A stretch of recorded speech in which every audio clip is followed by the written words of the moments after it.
Breaking. Labour MP Zohran Mamdani just publicly defied Prime Minister Starmer in Parliament with accusations so explosive the chamber went completely silent. His exact words shocked everyone. "Your policies are bankrupting Britain while you protect your wealthy donors." Senior ministers looked physically ill. Within minutes, Mamdani was escorted from the chamber as chaos erupted across Westminster. This confrontation could collapse the Labour government within days. If you want to understand the political earthquake shaking Britain to its core, hit that subscribe button now because events are unfolding by the hour. Here's what sparked this unprecedented rebellion. At 11:23 a.m. today, during Prime Minister's questions, Starmer was defending his controversial budget realignment plan. His message seemed rehearsed. Difficult choices for a stronger Britain. But backbencher Zohran Mamdani wasn't having it. The first-term MP from Islington East stood up without warning. The Speaker hadn't called on him. Parliamentary procedure demands members wait their turn. Mamdani broke that sacred rule. He simply rose and began speaking. The chamber froze. Even veteran MPs couldn't recall such a brazen breach of protocol. Starmer's face showed utter disbelief as his own party member began a devastating attack that would trigger the most serious Labour crisis since the election. Prime Minister, Mamdani said, his voice steady but resolute, "I can no longer remain silent while you betray every principle our party claims to stand for." The House fell completely silent. Even opposition MPs stopped their usual heckling. "Your budget cuts will devastate 4.3 million pensioners across Britain, while your tax policies protect the wealthiest 2% of earners." Mamdani then held up a document. "I have here internal Treasury analysis showing your policies will increase poverty among British seniors by 32% over the next 18 months. Did you bury this report deliberately, Prime Minister?" Gasps echoed through the chamber. The Speaker immediately called for order, banging his gavel repeatedly. But Mamdani wasn't finished. Looking directly at Starmer, he delivered the line that would dominate headlines within minutes. "While elderly Britons choose between heating and eating, you're hosting private dinners for hedge fund managers who donated £14.7 million to your leadership campaign. Your policies aren't just failing Britain, they're bankrupting it." The chamber erupted. Conservative MPs pounded their desks in thunderous approval, while Labour ministers sat in stunned silence. Within seconds, parliamentary security approached Mamdani. As they escorted him out, he shouted one final accusation. "The Labour Party I joined would never abandon working people." The moment those words left his lips, Britain's political landscape fundamentally changed. Every rule of party discipline had been shattered. The Prime Minister had been publicly accused of corruption by his own MP, and most devastating of all, millions of Britons watching live saw not just a political disagreement, but an exposure of what many had long suspected. Labour had abandoned its core voters. Meanwhile, ordinary pensioners who've paid taxes their entire lives are watching in horror as their retirement security crumbles.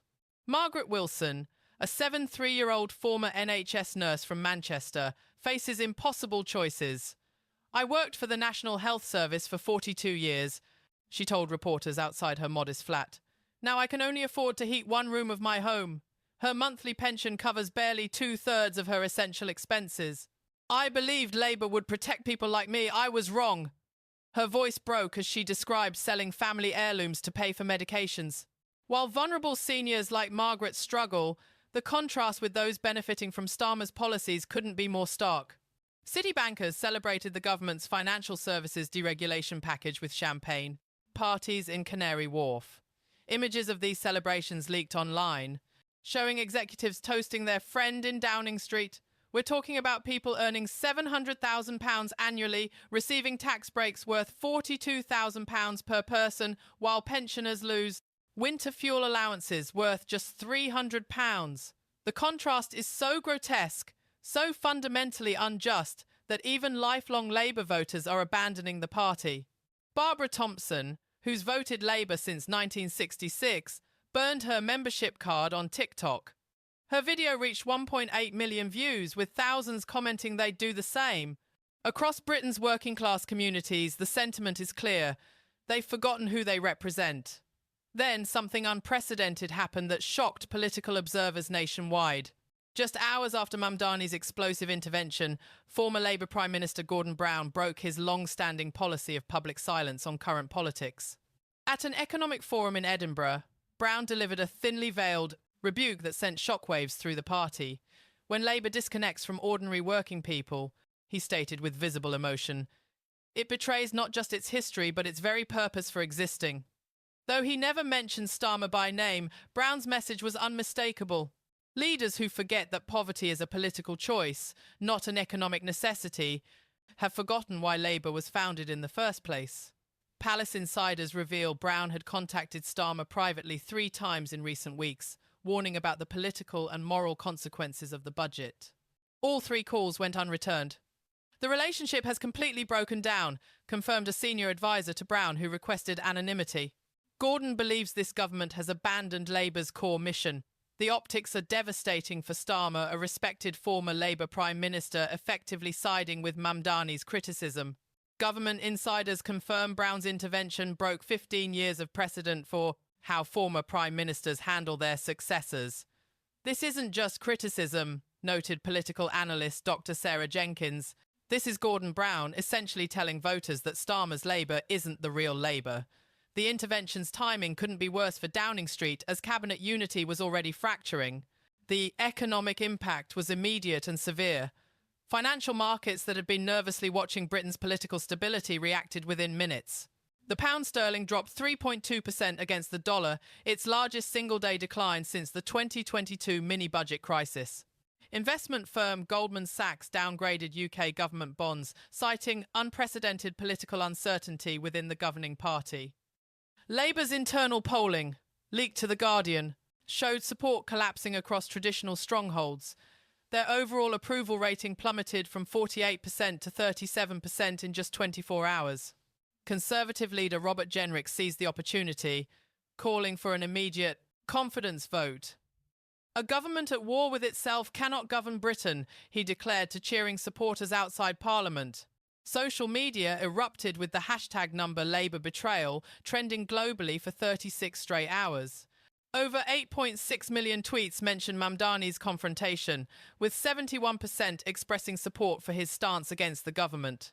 Street protests materialised spontaneously in Manchester, Liverpool, Newcastle and Glasgow, all traditional Labour heartlands. In Manchester's Piccadilly Gardens, an estimated 7,000 demonstrators gathered, many holding signs reading, "Pensioners before bankers," and "Where's our Labour Party gone?" The demonstration spread to 27 cities nationwide within 48 hours. Union leaders who had reluctantly supported Starmer now openly questioned their allegiance. Unite, Britain's largest trade union, announced an emergency meeting to reconsider its relationship with the Labour Party. Mick Lynch, the influential RMT leader, didn't mince words. This government has declared war on working people. We will respond accordingly. The political coalition that brought Labour to power was disintegrating in real time while Starmer remained isolated in Downing Street, watching his authority evaporate hour by hour. Inside Labour headquarters, complete panic has taken hold. The atmosphere is described by one staffer as like the last days of Rome. Ministers are openly fighting with each other while senior advisers frantically try to contain the damage.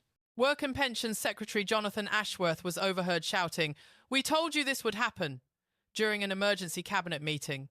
Chief Whip Alan Campbell allegedly threw a stack of polling data across the room, declaring, "We're finished in the north after this." Deputy Leader Angela Rayner has maintained a conspicuous silence, a clear sign to Westminster insiders that she's distancing herself from Starmer.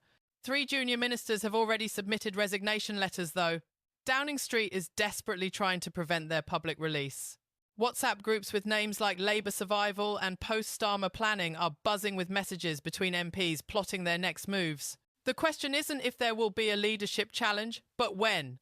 Shadow Chancellor Rachel Reeves looked visibly shaken leaving Parliament, refusing all media questions. Sources close to her reveal she's horrified by the Treasury data Mamdani exposed and had been kept in the dark about the full impact of the budget on pensioners. She feels blindsided and used, confirmed one advisor. Meanwhile, Starmer himself is described as completely isolated within Downing Street.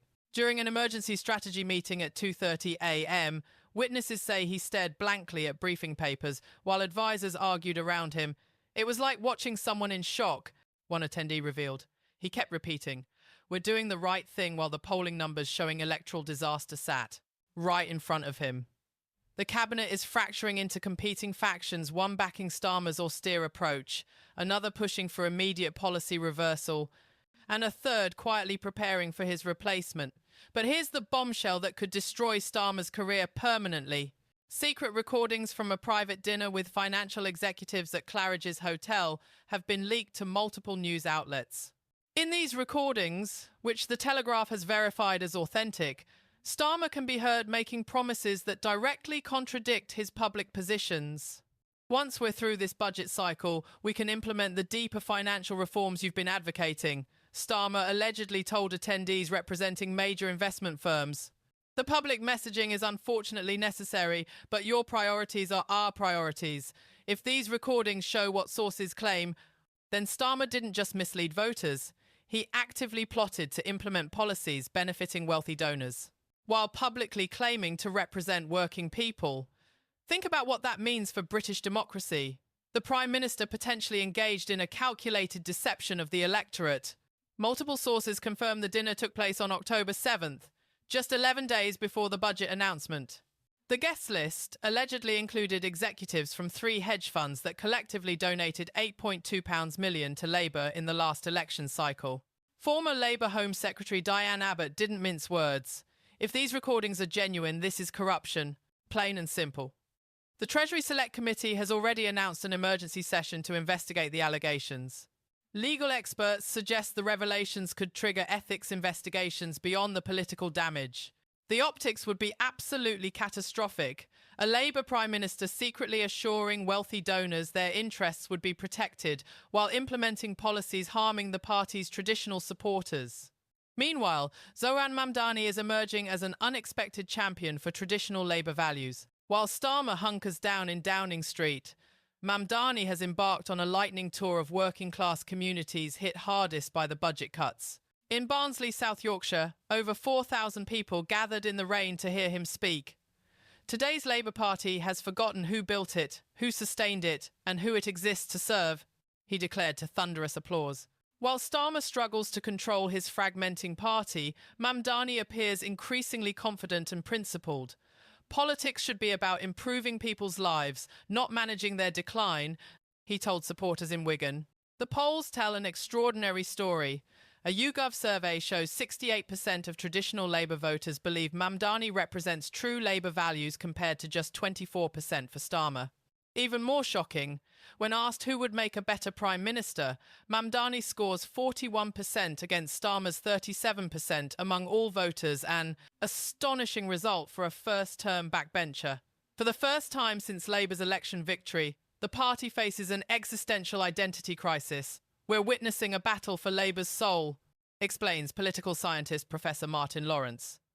Mamdani represents the party's traditional working-class roots, while Starmer has pivoted to a more centrist, finance-friendly approach.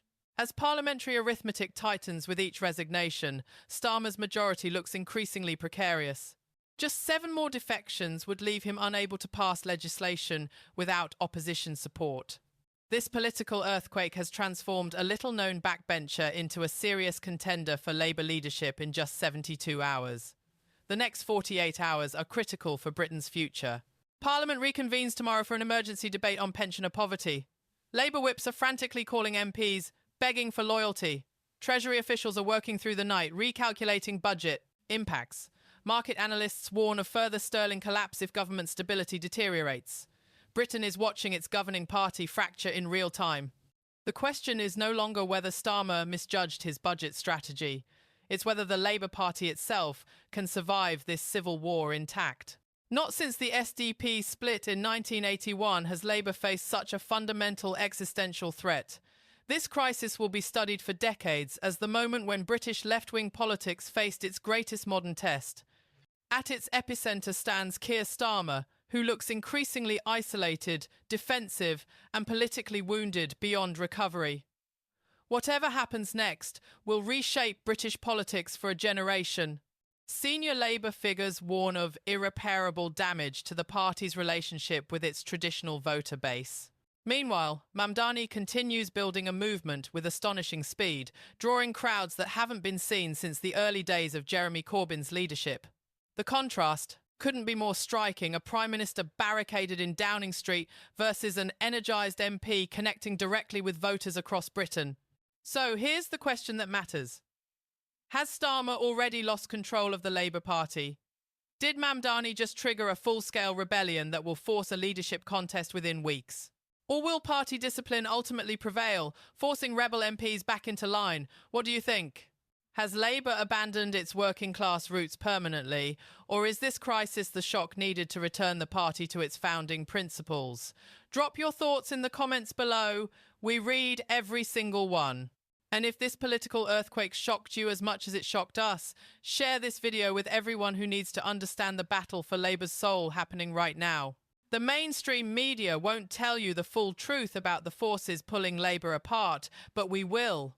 Next week, we'll explore whether Mamdani is building enough support to launch a formal leadership challenge that could make him Britain's youngest Prime Minister in over 200 years.